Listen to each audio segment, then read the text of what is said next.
Hello there and welcome to Future Music from the Robot Lab interview file 15. And on this interview I'll be interviewing Holly Royle and Matthew Fletcher, aka Fletch, known as one half of Disconnected Souls. Hey folks, thank you for joining me. Hello, nice to be here. Thank you for your time. Yes. Hey, absolute pleasure. You folks alright? Yeah, long day. Yeah. Tiring day, but apart from that, all good. Thank you. Yeah, nice one. So you're both based about Manchester, Cheshire way? Yes. Yeah. So myself, I'm pretty close to the city centre of Chester. Patrick is, again, about 20 minutes away, walk. Tim's over towards Wales, and then Holly's further afield, although that depends slightly on her location. I'm Manchester. Yeah, roughly around that way, yeah. Yeah. Cool stuff. So both of you are one half of the band Disconnected Souls. What do you all do in the band, and how was the band formed? Okay, so in terms of how the band was formed, I guess it probably goes back to when I was in a previous band called Curse of Dawn. Yeah. Who were also active in the Chester area. All right, cool. So that was kind of doing, I guess, somewhere between power metal, melodic metal, but with some kind of gothic-y bits and some other things in there, bits of prog. And yeah, I think as that was kind of coming towards the end, I was kind of generally thinking I need a bit of a side project anyway. Yeah. So I think, the actual kind of first writing down of the word Disconnected Souls and thinking, oh, okay, let's use that as a music project, I think predates the actual band by like 2 or 3 years, as it was just a kind of hypothetical one day do this. Then when we kind of went on hiatus, it became a case of, okay, all right, let's start doing more with that, because got to throw the musical ideas somewhere. Yeah. Or they waste away and die, and that's not good. No. Don't want that to happen. Oh no. So, and I think the other thing was, at the time, so Patrick, who is the brother of Tom being one of my Curse of Dawn bandmates, he'd kind of decided that he really wanted to do more musical stuff. So it was kind of like come around, let's jam and let's see what happens. And similarly, at the same time, Tim was getting more interested in doing keyboards. So I think at that point, it was going to be a much more electronic-y project. Yeah. But then, Holly came along and we fell back into gothness. And that's no bad thing as far as I'm concerned, because I've always had more of a symphonic-y metal background. Hey, it's all good. Yeah, absolutely. So in terms of what we'll do, I do kind of a bit of everything. Yeah. Main keys, bits of guitar. I'm not the world's greatest guitarist. I know enough to just chuck some chords down if I need to. And somehow that managed to pass for the EP. Yeah. Which is a relief. And now I kind of spend more time doing kind of, I guess, sketching out ideas on like digital instruments. So it's kind of now more kind of writing string parts and stuff. And the wonderful world of modern music technology is, even though I don't have a string section or an orchestra at my disposal, I can plot out some stuff in MIDI, and some virtual recorded players will do it for me. Cool. Which is lovely. Yeah, I've seen some of the videos you do as well. Like you've had been messing around with a few ideas, haven't you? Yeah. Cool stuff. I'll pass over to Holly for some more thoughts on instruments and stuff. Yeah, go ahead, Holly. I guess I kind of consider myself a guitarist more than anything. Although that being said, all I seem to do at the moment is practice keyboard and do vocals now and again. So again, I guess a bit of everything. And it's sort of with lockdown, I kind of wanted to, I don't know, get into composing more and the production side of things a bit more. So I've been doing a lot of orchestral composition and experimenting a bit more with synths and things like that. So I think we're possibly one of those bands where we all kind of do a bit of everything. So I know Tim and Patrick, they're also interested in quite, all different areas. So in some ways, I think that's quite nice. Yeah, sweet, awesome. That's good. And you've also released your debut EP titled Warring Elements, which is up on your Bandcamp digitally and on CD, receiving a lot of praise. There's a bit of a backstory behind that. What is it? Do you want to tell it? All right. I nominate you for that one. Oh God. Okay. I mean, I guess it's quite a bit of a concept EP, and I think everything that we're going to put out is going to have a bit of a concept behind it. It's essentially, two elements that are warring against each other. The title does kind of give it away. So all of the songs are sort of from the perspectives of these elements is probably the best way to look at it. Except, I suppose, with bonus track. That's our little mischievous spirit sort of coming in. And that will hopefully link over into our next album. But I'm not going to give too much away on that, because I think it'd be quite nice to keep some things.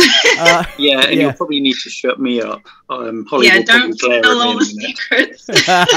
The problem is I get very excited about some of these crazy ideas and then want to share them. And I don't really have any kind of filter or restraint when discussing these things. You probably go into the full spiel of it.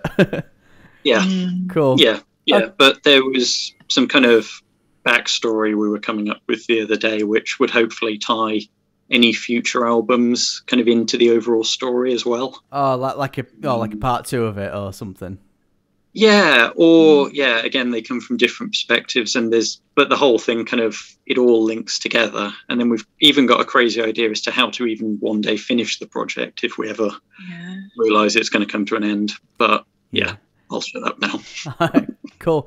Yeah, and back to what you said, Holly, about that bonus track, which was an instrumental one, wasn't it? Was that kind of like,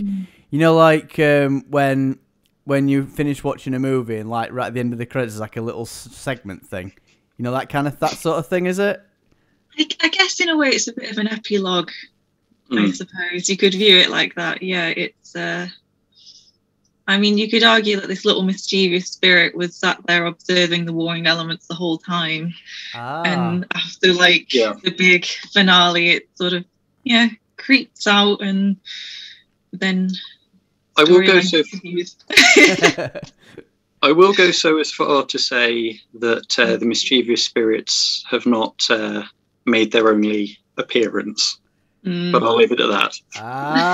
Okay. This is exciting. Okay, you've also got quite the eclectic fusion of styles in there, such as orchestra, a bit of rap, metal electronica. So, who provides what in that? I think, again, it's really everyone does a mixture of everything. I mean, I'm really blessed to be surrounded by people who have very eclectic tastes in music. So a lot of what we try and do, I guess, is try and look for other bands and artists who are kind of pushing the boundaries of music and doing something new and different, and then going, okay, that's cool, or that provokes another idea here, or how can we fuse these other bits and pieces together?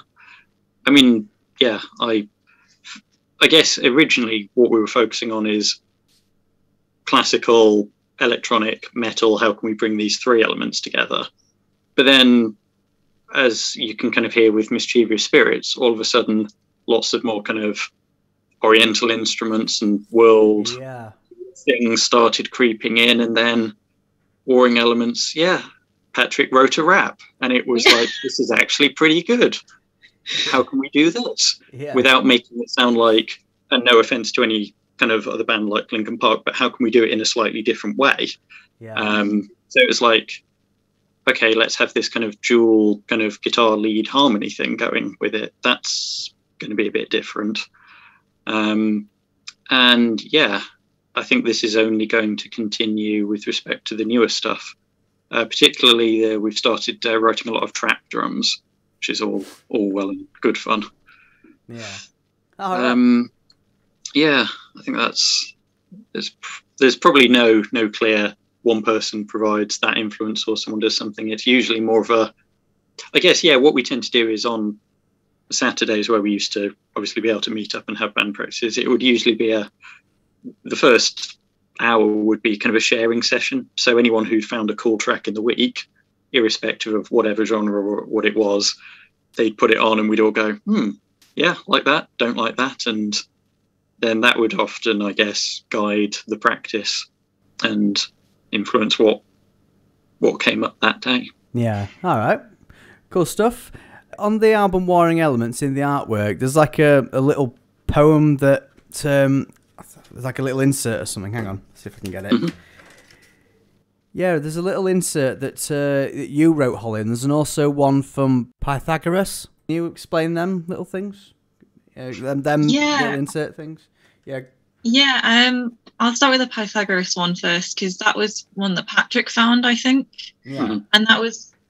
you'll have to correct me, Fletch, if I get this wrong, because I can't quite remember. It was Patrick. But that is like sort of, I guess, where the whole Warring Elements concept kind of came from. Okay. I think initially. So that was kind of we thought, we'll put that in the CD because then it helps to hopefully give a bit of a backstory to it. The little thing that I put together, it's kind of, I like doing poetry and things like that, and just sort of messing around with artistic ideas and things. And I thought, okay, just see if I could put something together with the song titles that might be quite interesting. And if I remember what I wrote correctly, there is again a little foreshadowing, just a little Easter egg in there. Yeah. Go on. Yeah, it's a slightly delayed Easter egg. Due to, I can't actually remember what that is myself situation. at the moment. Yeah. Oh, I'll go and check it in a bit, and you'll see. Yeah. Do you want me to read it out? Because I've got the album right here. Yeah, go on, and then I'll pretend I remember what it is. A reference to. Yeah. This is for everybody listening. This is what Holly wrote. Emerging through the darkness, we diverge into the light, avoiding the Oathbreaker. We deviate from their expectations. We shatter the lies and spark the warring elements into life. The mischievous spirits' laughter rises high into the night. Upon the wind, a sound is heard. Dissonant whispers are drawing near. Oh, I know. Pick me. Yes. Pick me. Yeah. And this is where Holly cuts my mic off again. Yeah. Yeah. Let's just, we have our next single planned. It's just unfortunately we do not have a confirmed release date. Yeah, because of everything going on in that, isn't it? Because of everything. So hopefully it'll be worth the wait, because we have quite big plans for it. Yeah. Big plans that keep getting bigger. Yeah, this is the problem. The more time goes on, the bigger the plan gets. And then we kind of think, no, we need to rein it in now. Yeah. So it's kind of like bursting in, like a bursting bubble kind of thing, sort of thing. Yeah, just spiraling out of control now. Yeah. One of the things we're really keen to have more of is kind of collaborations with other artists and musicians that we admire. So, yeah, it's just seeing, can we get some of these people and do they want to do it, and how much will we have to pay them for the privilege? But yes, I will not reveal any names. So no one will ever be disappointed if it doesn't happen. Yeah. But we're there, silently scheming. Okay. Coming up with a master plan, are we? Yes. Strokes cat. Stroke the cat. Okay, we're going to go into a little bit of a break now, and what I'll do is I'll play the song Warring Elements, followed by Deviate, and then Oathbreaker. So I'll see you folks in just a second.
Maybe one day all will see. Warring elements. Maybe one day all will see. Warring elements. Maybe one day all will see. Warring elements. Maybe one day all will see. Warring elements.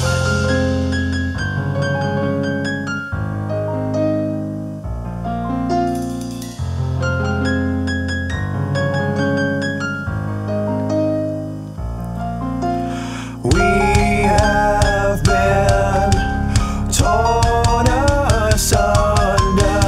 I'm surrounded by your face.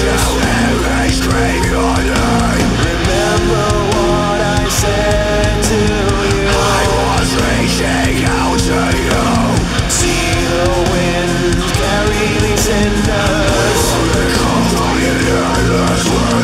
I was reaching out to you. I was reaching out to you.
What's left is bound to decay.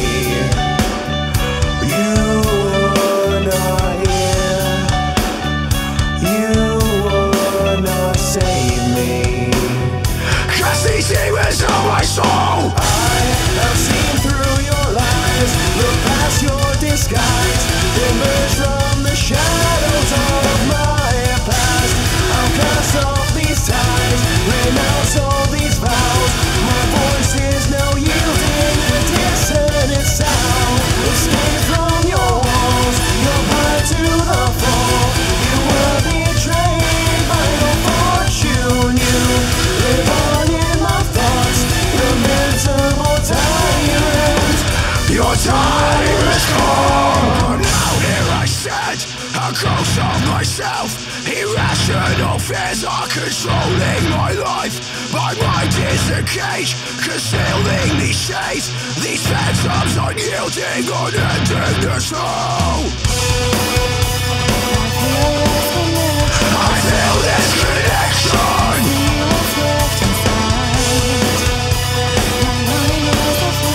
My mind is afflicted. Despite you, I'll vanquish these demons inside. Every step that I take leaves another mistake. Reminds me I'm human, overcoming these flaws. Stand back and see, we're fighting an endless war. We're fighting an endless war. We're fighting an endless war. We're fighting an endless war. We're fighting an endless war.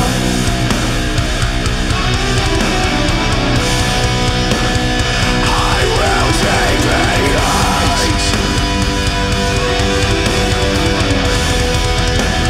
I will take the light.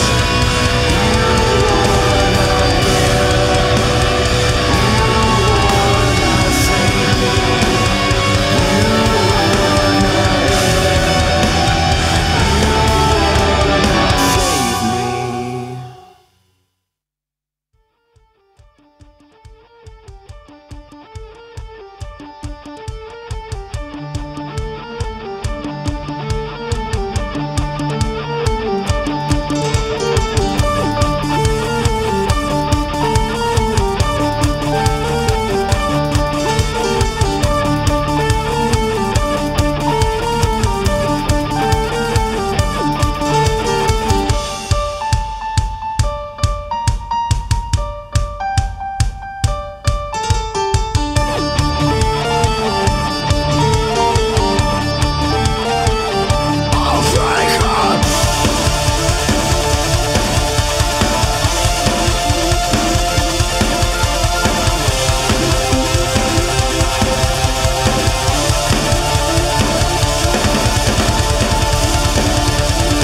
Don't you know when we sit face to face, I see that little look in your eye when you lie to me. All our love was a place of animosity.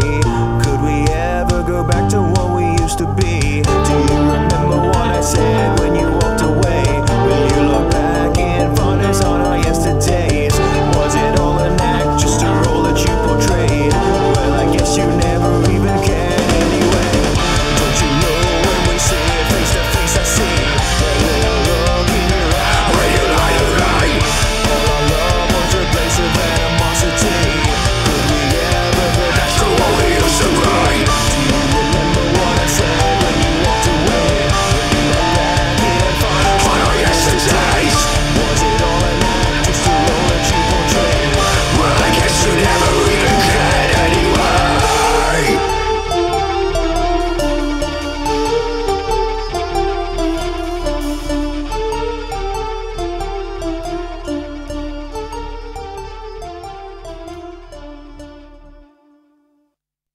Hello there and welcome back to Future Music from the Robot Lab interview file 15.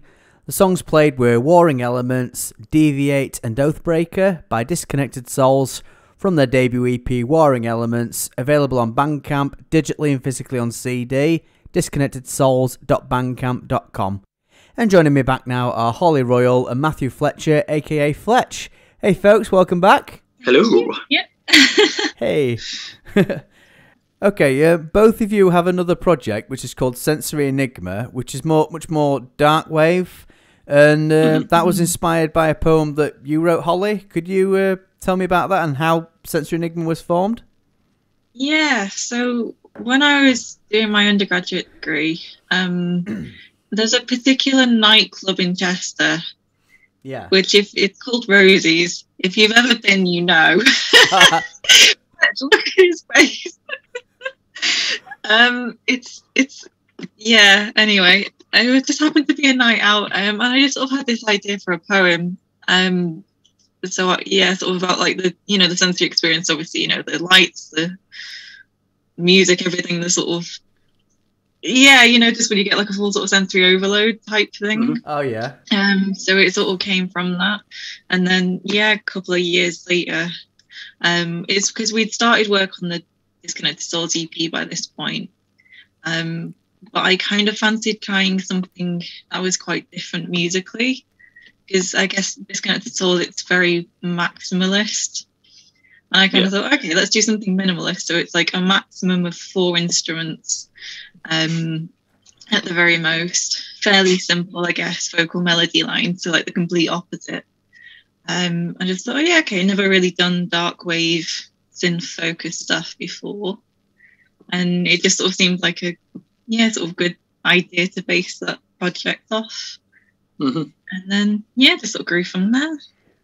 For me it was the challenge of how to not layer 100 parts into a song, which is something I really struggle with. So this entire thing for me has just been a lesson and an exercise in simplicity, which is something that I struggle with, and Holly's really good at it. Nice one. You've also released your debut single, which is available on all digital platforms, titled Doppelganger. Holly, could you give us a spiel about that song? Yeah, so it's kind of, I love the theory of the uncanny. I don't know if you're familiar with it. It was something that was coined by Sigmund Freud, and it was something that I was looking at university quite a lot, so I sort of found the ins and outs of it quite interesting, and obviously the idea of doppelgangers, and why is it scary if you suddenly see someone who's identical to you, and the idea of actually are there 2 parts of yourself and one of them can go off and no longer needs you anymore, all that sort of creepy stuff that you see in horror films quite a lot. And it's like, okay, this would be quite an interesting concept for a song. So that's ultimately where it comes from, really. Yeah. All right. Are there any plans of new music soon? Anything in the anything in the pipeline with Sensory Enigma? Yeah, right, okay. There is another single which I think is half mixed and mastered, and we've just not gone back to it and finished it yet. Yeah, I was working on that, wasn't I? And then yeah, you were working on that. And then there's like an album's worth of songs that I've started writing that have unfortunately just been sat on the back burner for over a year now. I just need to finish them. Oh, it's been shelved, has it? It's just one of those things, yeah, where, you know, we focus obviously a lot on Disconnected Souls and everything else, and, you know, pandemic, university, everything. And so, yeah, it's I know, because I haven't updated our social media in ages, and I keep thinking I need to do a little post being like, we're still here. Yeah. Like, we will come back eventually. Yeah. Awesome. Yeah. Just know that Sensory Enigma's still going. Yeah. Do you have any shows planned once June 21st is over, if that day happens? No. No, is the short answer. No is the simple and short answer to that question. I think shows are definitely on the agenda for both projects, but I think it's probably lower down the list than putting out new music. And yeah, I think with Disconnected Souls, we're all at varying kind of levels with the playing live. So yeah, I think we're all agreed on doing it at some point, and there's some places like Tech Fest, for instance, that we'd really like to play because it's an important festival to us, but it's just, yeah, getting to a ready state and working out how we can afford the live orchestra, because I'm not sure I want to play without an orchestra. No, I'm in a missing, but lots of backing track and technology needs to be mastered. I think in order to do some of these tracks, it's not like we can all just turn up with an instrument and, well, we could, but it might not sound very much like the old track. So yeah, that's the pros and cons of doing this kind of music where you're layering in lots of things and quite reliant on technology, as it were. I know. So you want to like just, you know, make sure you think it's perfected first before you can go live and that, and plus when everyone's safe and stuff, you know, and it's, you know, like, yeah, absolutely. I think it will possibly be a year or two before it's really there, because I think we just want more tracks as well to choose from. Yeah, understandable. If you had the opportunity to share a stage with a big band in big name, who would it be? Share the stage as in we're opening for them, or we are playing with the band? Opening for them.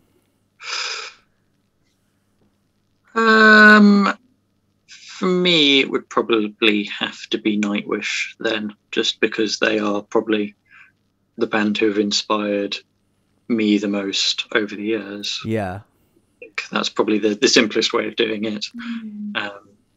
And yeah, maybe we could get a few of them to come and perform on one of our tracks too. You never know. Yeah, that'd be in this dream world of hypotheticalness that we are considering, that's what it is. Yeah, cool. So that'd be like a dream come true for you, and then yeah, and then you mentioned the word dream, and then I'm thinking Dream Theatre. So now I'm torn, but probably still Nightwish. Cool. On balance. Cool. Yeah. Cool. How about you, Holly?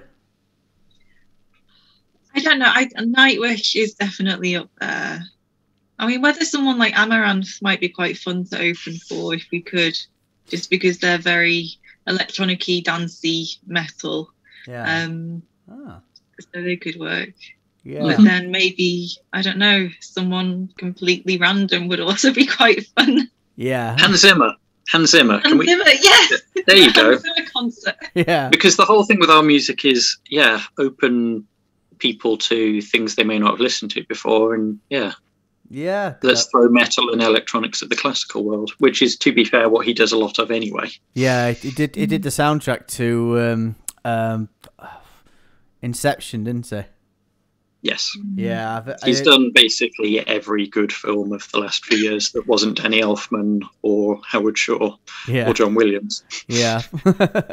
Nice. Yeah, I did hear one of the songs I think it was called Time.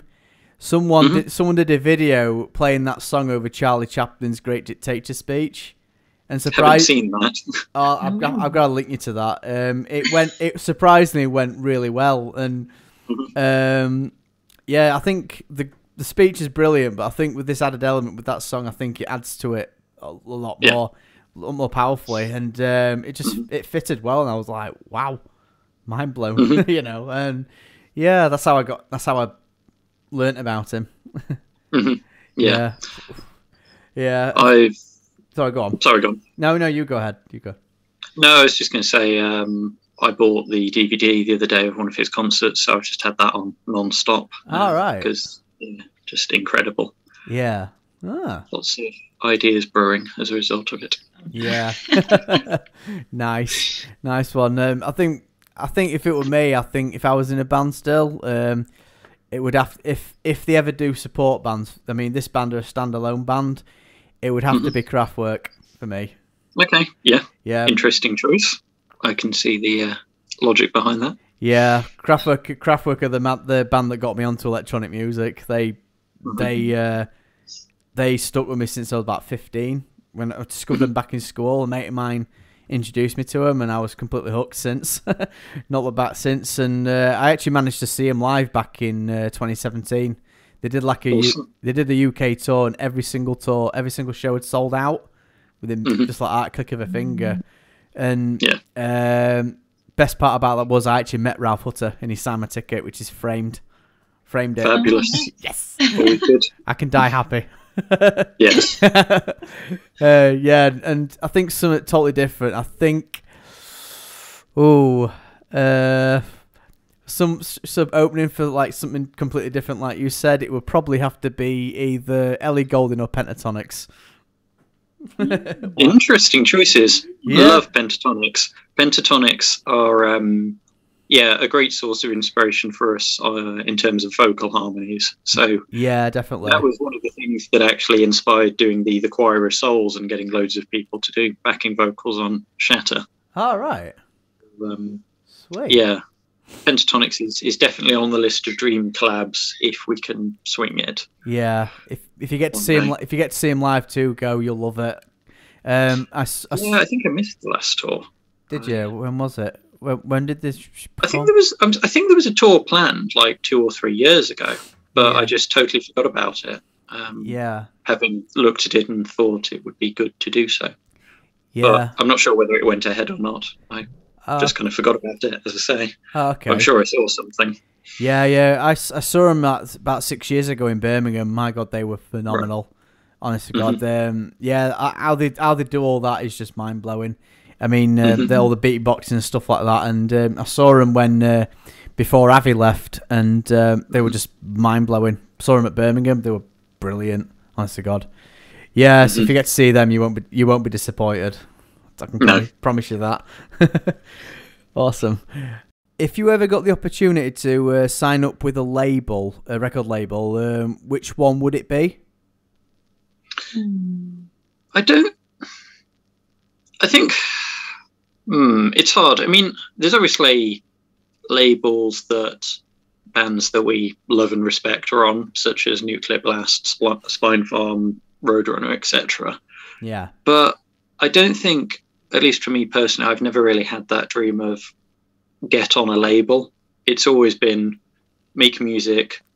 Yes, if people enjoy the music, that's even better. That's an absolute dream come true. Yeah. But I think you just see so much in the industry of labels, and certainly kind of historically, a lot of the big name bands in the kind of 70s and 80s lost a lot of their money to labels who just said, just sign here. And I think there was a bit of exploitation, and I don't know, today I'm not really sure of the relevance of labels so much.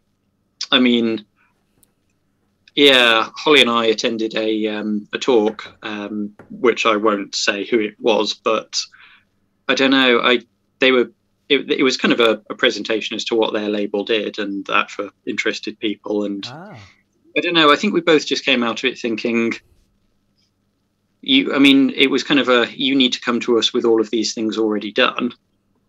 And it was, okay, cool. What do you do other than take 30% or at least of the profits of that? It was like, okay, you might open up some more distribution channels, I guess. But I think, again, this is the joy of the modern interconnected world. It doesn't take that much to just self-promote. If you've got a bit of time and a bit of patience, you can do all these things. So, yeah, I don't think that dream's ever really been there for me. I mean, don't get me wrong. The other day, I think it was the artist Vexed, who we're quite a fan of. They got signed, and it was like, great. That's something that means something to them, and that's really cool. But yeah, I think for me, I'm just a bit skeptical of the value these days. Yeah, apparently I see where you're coming from there, because a lot of bands have said it. It's not all hunky dory, is it? Mostly. No. So no, yeah. there are so many who just, and also the Winter Sun fiasco with Nuclear Blast a few years ago. Although, admittedly, I think, yeah, Winter Sun, some of the things thereafter was possibly a bit unreasonable, but yeah, it just seemed that it was you enter into a contract and no one's really happy. Oh no! So no, can't please them. Yeah, I think with them it was they were trying to do something that they wanted to do separately from the label, but technically, because of the contract, it should have therefore gone to Nuclear Blast, and then it was, yeah. I don't think either party was really in the wrong. It was just one of these. The contract doesn't meet either party's requirements anymore, and yeah, that kind of exclusivity thing, and that it just didn't seem to work. And that's the thing. I think partly it was due to the kind of model of how it was making money as well, because obviously declining sales and things like that. Yeah. The artists want the money, as do the labels. They want their advances back, and it is difficult. Yeah, I can understand. So yeah, I suppose maybe start your own label or something. Maybe do something with that. Yeah. I mean, yeah, we've kind of got the ability to do everything I think we want to do at the moment, and then yeah, if we need to take it to the next stage, we'll look at what the options are for doing that. But I guess I feel quite empowered based on what we've been able to do so far, that we'll still be able to do other things. Yeah, fantastic. Yeah, I mean, you seem to have it. You've got everything all sorted, like you said, and yeah. I mean, I know a lot of bands myself that went solo and did their own label and stuff, and they're skyrocketing. I mean, one band I interviewed last year called System Sin. He released his debut album on his album Once Upon a Second Act on his new record label, self-released, and skyrocketed. And follow-up was a remix album after that. That were absolutely skyrocketing as well. So yeah, and yeah, I mean, I think he's doing pretty well for it. I mean, sold quite a few albums, and merch and even T-shirts for that album, remix album, sold out. Yeah, I didn't get a chance to get one myself. Damn. Damn it. Well, I've got. Yeah. I know. I liked it because it was like red and black, two of my favourite colours. And but I've got the one for the album Once Upon a Second Act, so that'll make do. But this one looked really even better, and then sold out immediately. Just making a mental note that you like red and black for future merch ideas. Yeah. Yeah, don't get me wrong. I'm absolutely not opposed to labels, and I think a lot of artists have great relationships with them. But as I say, it's never been a personal goal of mine, and I'm just very wary of the downsides that some bands seem to show. That's all I would say. Yeah, I don't blame you. I know sometimes it can be a bit carnage, and from what I've heard, they tend to like tell you what to do, how to make your music, kind of thing. And oh yeah, that's absolutely my concern. Yeah, this is the problem because because we're trying to do something that's so different and sort of experiment with everything in all directions. Having a label hanging over us saying, "Oh, you've got to release XYZ when it suits us," sort of thing. Yeah. The problem is I would just ignore them and do what we want to do anyway. So that's not going to end well. Yeah, I know. We might go 5 days without being in breach of contract, but I don't expect us to last that long. Yeah. Yeah, that's usually the thing, isn't it? It's like your work, your roles, isn't it? So yeah, we did. Yeah, I think.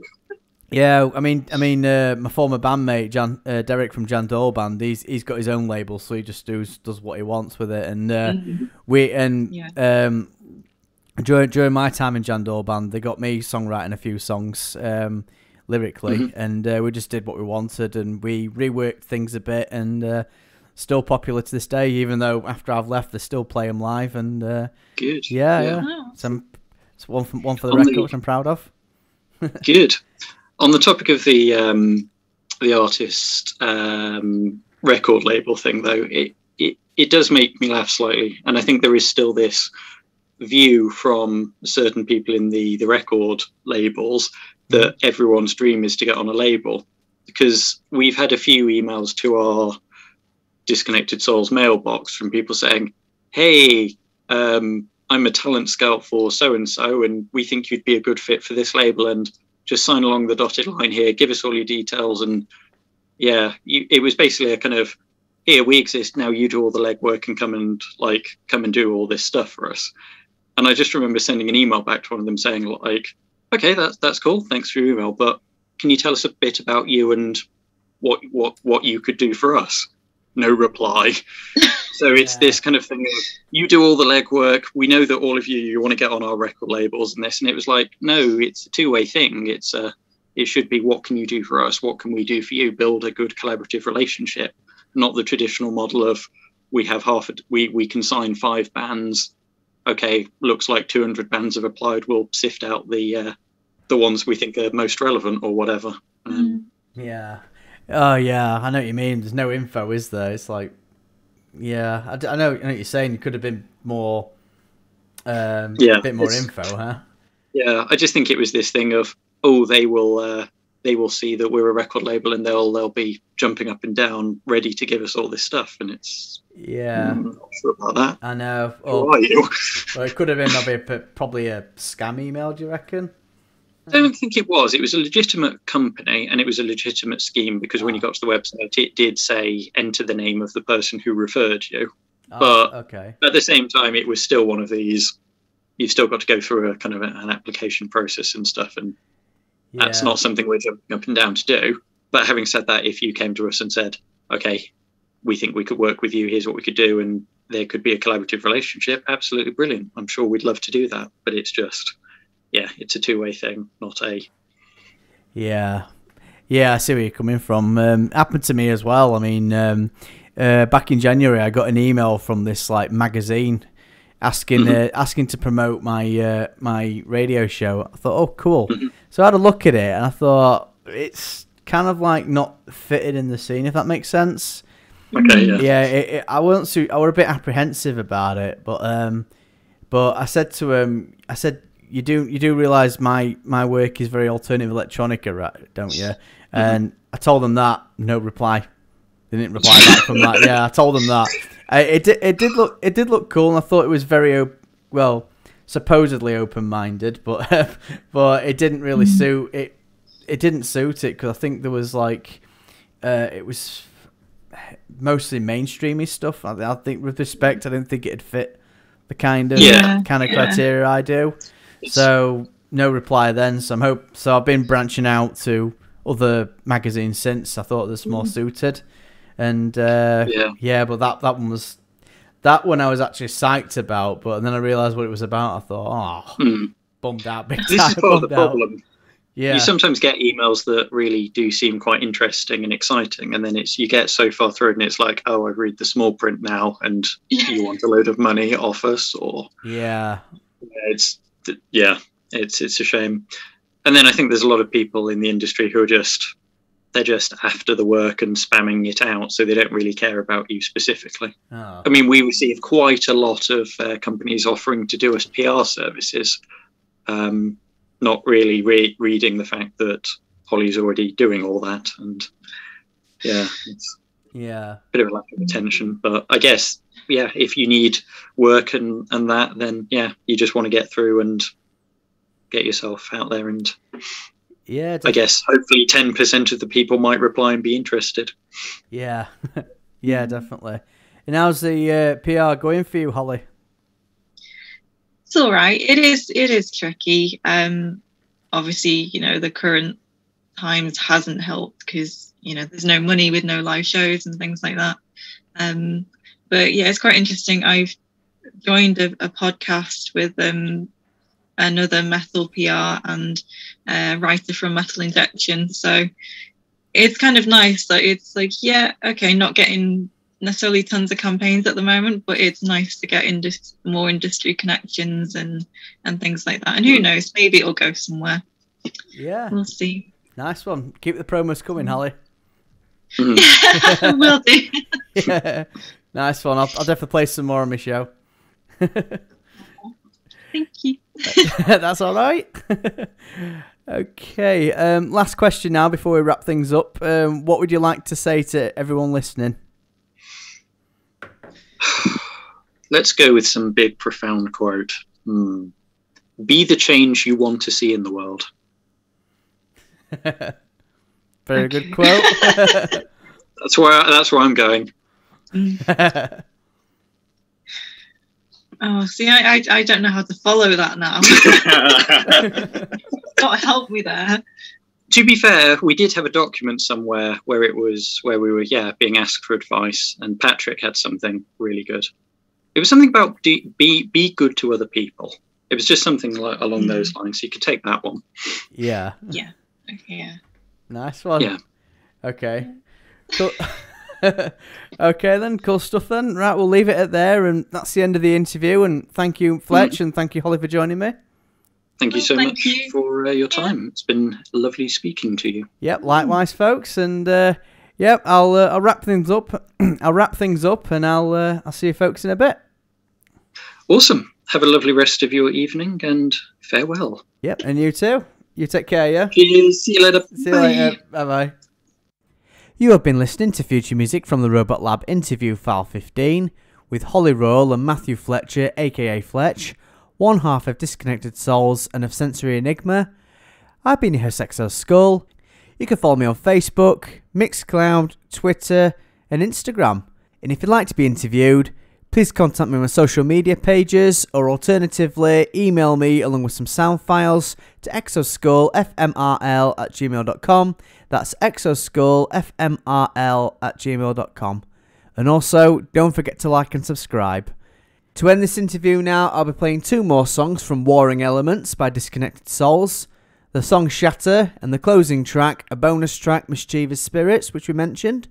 And after that, I'll be playing two songs by Sensory Enigma, their debut single Doppelganger, and ending is their cover of Eurythmics' Sweet Dreams. The EP Warring Elements is available on Bandcamp, digitally and physically on CD, on disconnectedsouls.bandcamp.com. That's disconnectedsouls.bandcamp.com. And for Sensory Enigma, their single Doppelganger and their cover of Sweet Dreams is available on all digital platforms. Thank you for listening, take care, stay safe, and I'll see you next time.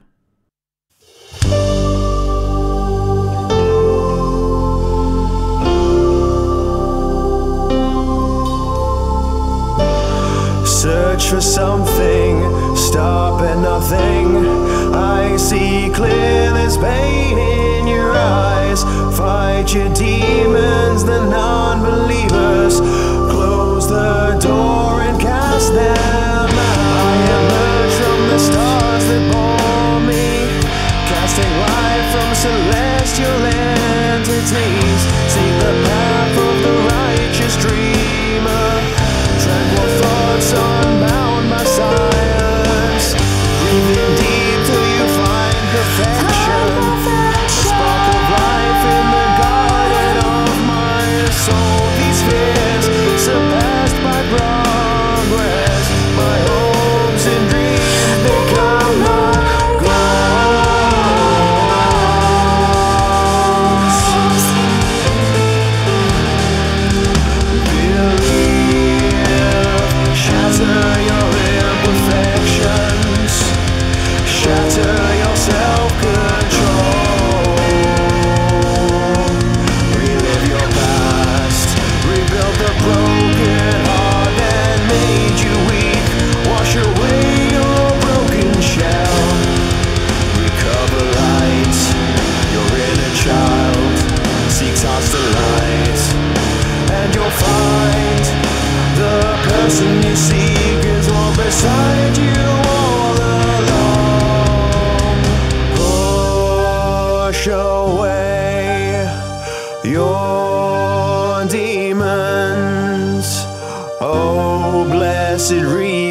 so transcendental.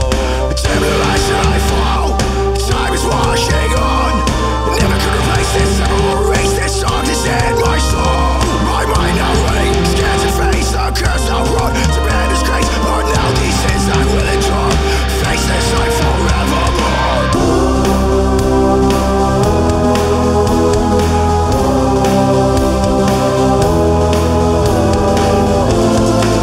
In the depth of your mind plays this song.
Some